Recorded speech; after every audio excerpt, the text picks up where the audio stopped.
Shalom, saudara-saudara yang dikasihi Tuhan Yesus Kristus, selamat pagi. Damai sejahtera Allah Bapa dan sukacita Roh Kudus menyertai kita semua.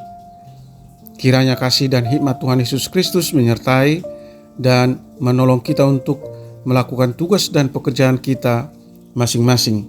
Nas renungan buat kita hari ini, Selasa, tanggal 17 Oktober 2023. Menurut Almanak HKBP adalah diambil dari Kitab Perjanjian Baru 2 Tesalonika pasal 2 ayat 13, dikatakan demikian. Akan tetapi kami harus selalu mengucap syukur kepada Allah karena kamu, saudara-saudara yang dikasihi Tuhan, sebab Allah dari mulanya telah memilih kamu untuk diselamatkan dalam roh yang menguduskan kamu dan dalam kebenaran yang kamu percayai. Demikian firman Tuhan. Tema renungan, dipilih untuk diselamatkan. Saudara yang dikasihi Tuhan Yesus Kristus, sebagai orang Kristen kita telah ditebus oleh Tuhan Yesus Kristus melalui pengorbanannya di atas kayu salib. Di Golgota kita telah ditebus dengan darahnya yang kudus, yang mendatangkan pengampunan dosa bagi kita. Dengan karya tersebut Tuhan telah membuat kita menjadi umat pilihannya.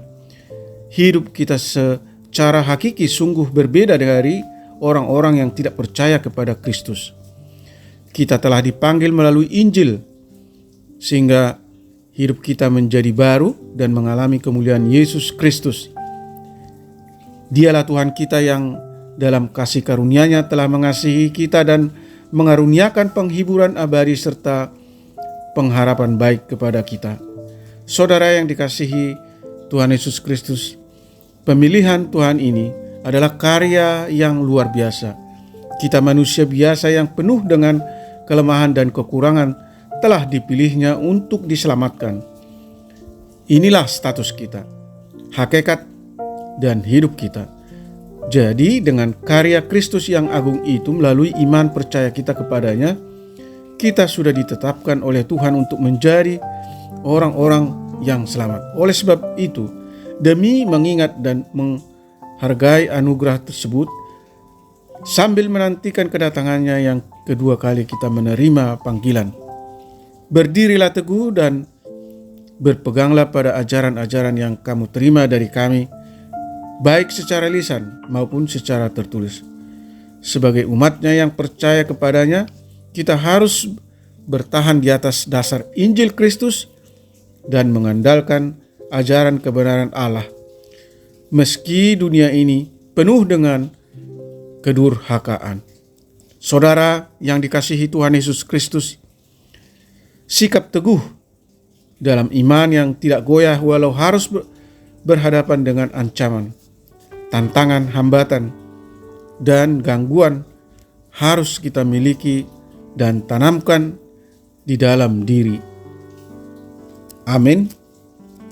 Mari kita berdoa.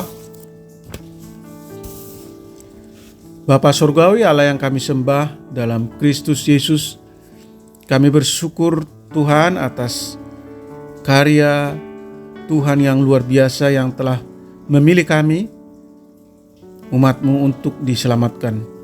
Dengan karya Kristus yang agung itu, melalui iman percaya kami kepada Kristus, kami dipilih dan ditetapkan menjadi umat yang diselamatkan. Untuk itu kiranya Tuhan selalu membimbing dan mengajar kami lewat Roh Kudus-Mu untuk hidup berkenan di hadapan-Mu. Terus bertahan di atas dasar Injil Kristus dan teguh dalam iman, mengandalkan kebenaran Allah. Biarlah semakin banyak orang percaya akan Injil Yesus Kristus, yaitu bahwa Yesus adalah Tuhan dan Juru Selamat hidup umat manusia. Berkati para pendengar renungan pagi ini, anak-anak Tuhan yang merindukan lawatan dan jamahan Tuhan dalam diri mereka masing-masing. Anugerahkan kami kesehatan, sukacita, dan buatlah segala usaha pekerjaan kami berhasil. Kiranya Tuhan berbelas kasih, menyembuhkan mereka yang sakit, menopang dan menguatkan mereka yang lemah dan mengalami berbagai pergumulan, menghibur mereka yang berduka. Tuhan kiranya menolong kami untuk menjadi pribadi-pribadi yang selalu taat, mengucap syukur dan memuliakan Tuhan lewat hidup kami. Terima kasih Tuhan. Hamba berdoa dan mengucap syukur di dalam nama Tuhan Yesus Kristus. Amin. Shalom. Selamat beraktivitas. Tuhan Yesus memberkati.